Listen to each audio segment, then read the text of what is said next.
Yes. So, first Adrian, how are you? I'm great, thank you. Very I'm good to well, hear. thank you.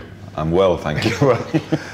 So, I read somewhere, and I'm not sure if this is true, but you like to go to see live music around Dublin. Of course, yeah. So, what's one of the best things you've seen lately? Let's see. I went to see the Magnetic Fields, a special two nights concerts in the National Concert Hall to celebrate Stephen Merritt's 50th birthday. But I think he's 53 now. But still, it was really great. It was like a beautiful show, you know. And so Go ahead. I like just to go into the city and see what's going on, all kinds of venues, and I love live music and the atmosphere of people in a room gathering together at night time. Someone comes out on the stage. It's full of ambience. And well, I think you traveled around a little bit when you were younger, but you were raised in Galway. Yes. If I'm not mistaken. So what is this connection with live music and Irish culture? Because it seems there's a healthy, very healthy live music culture there.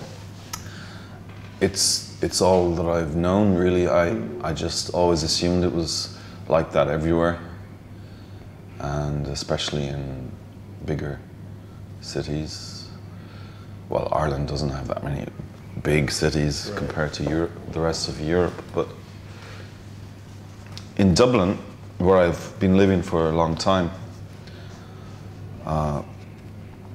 there's always been a lot of choice.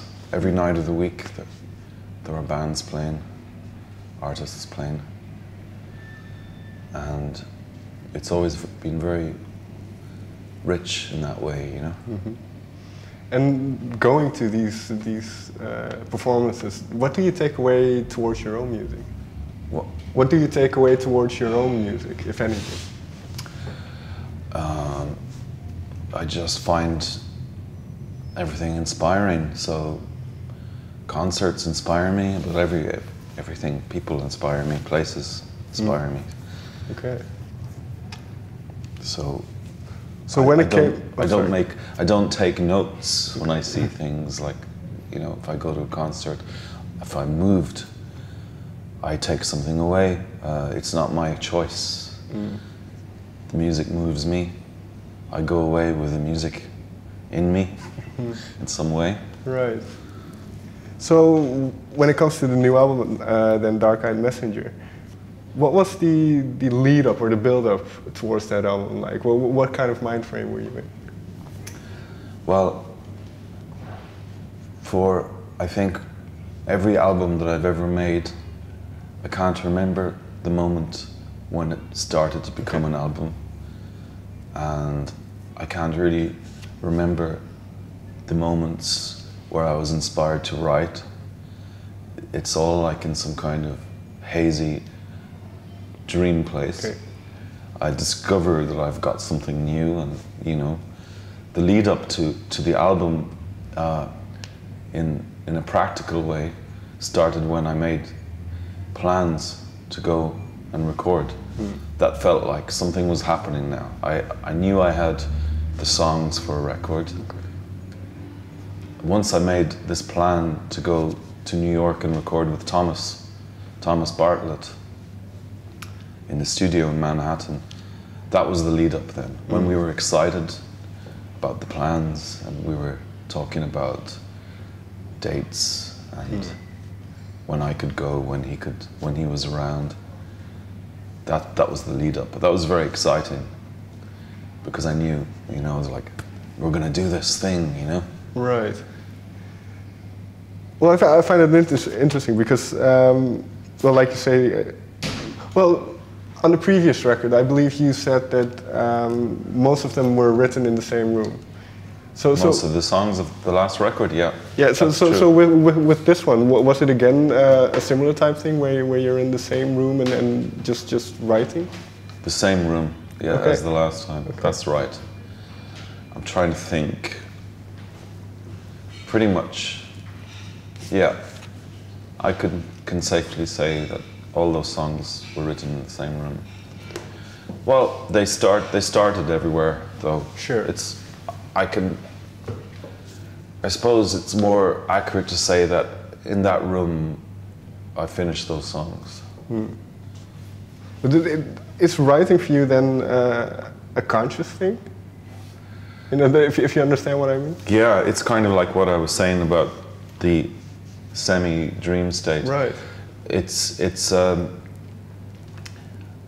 like having something on your shoulder that you can't really see, and it's whispering into your ear all the time. Okay. That's what it's kind of like for me, you know?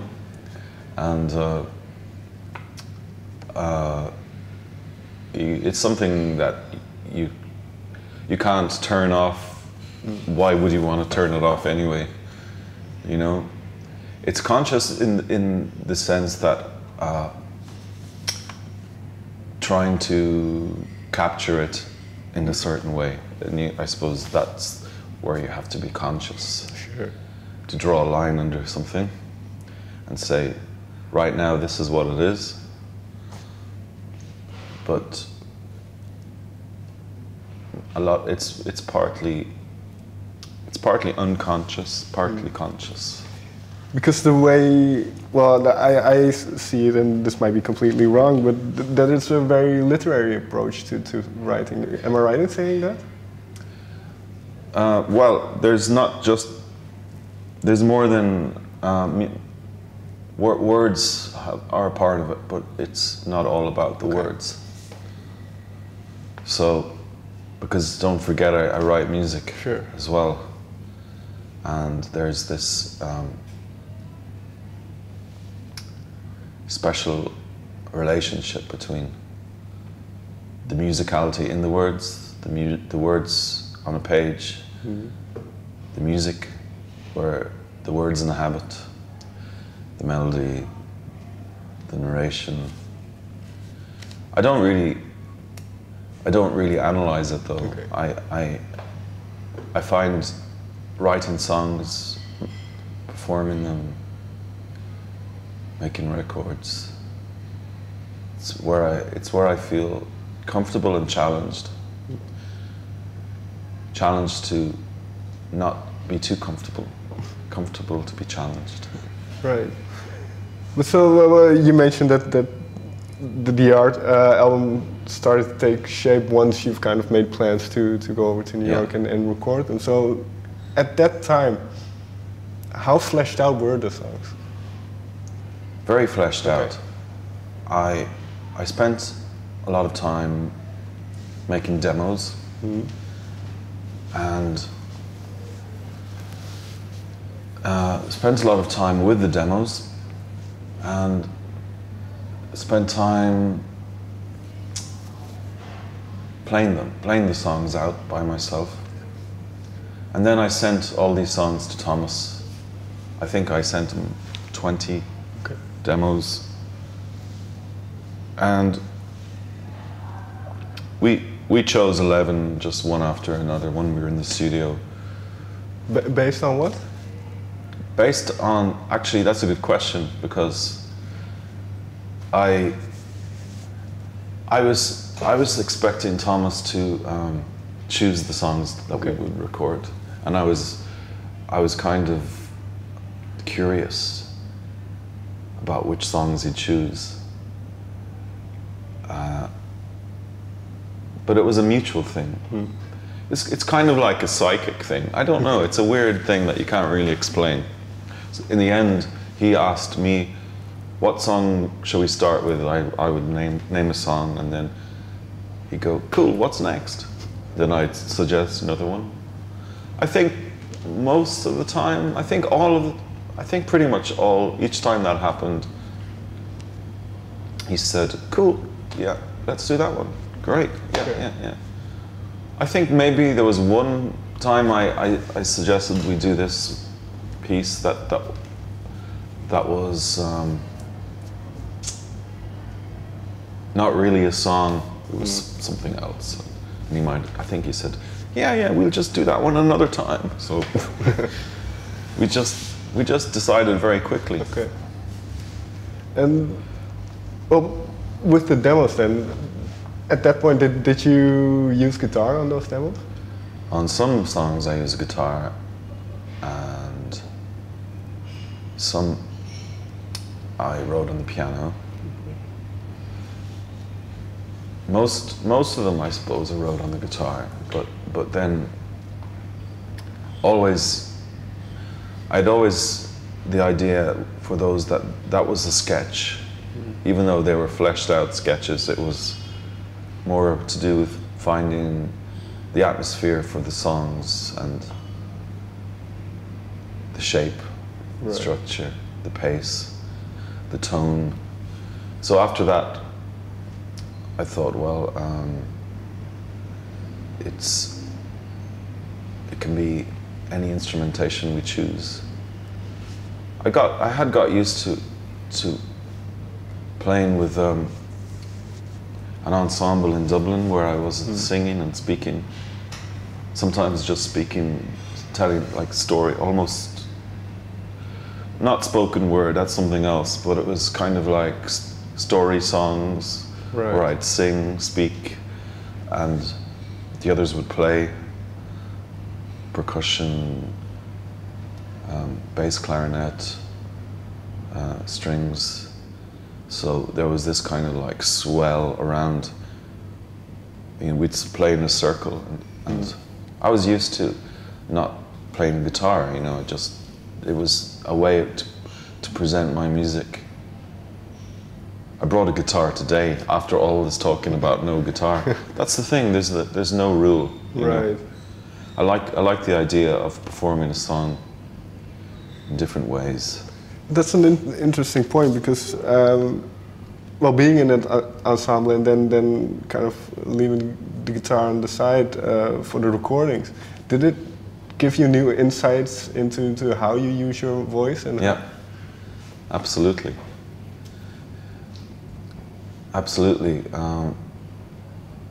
Also, it sort of helps you focus on the music that you've written and what it means to other players, how others can interpret it, and it shows you the strengths in what you've done. When it works, it means it's something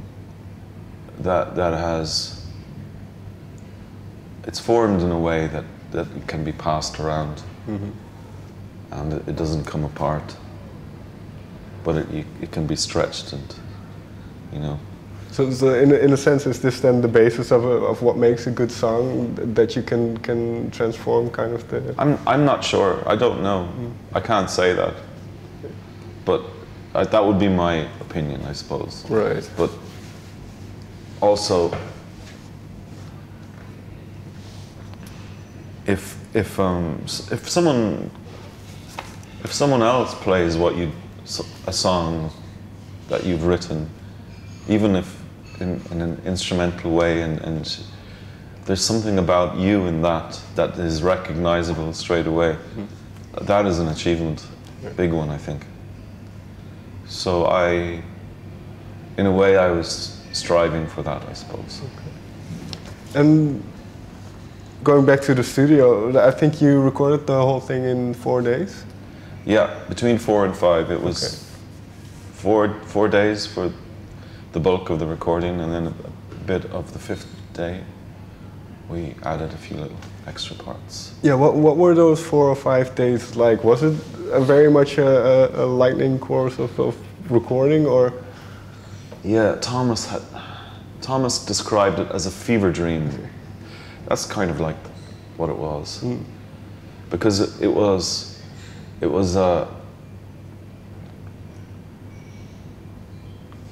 quick and full of energy and sort of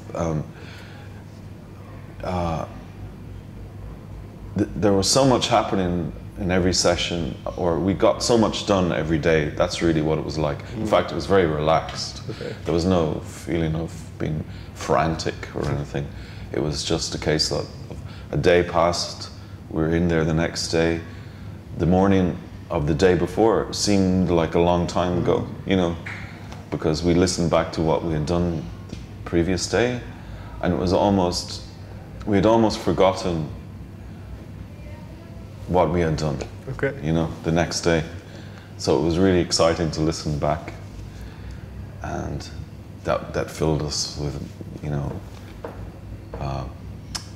more enthusiasm for continuing, excitement. Right. We were already enthusiastic and excited. We were both of those.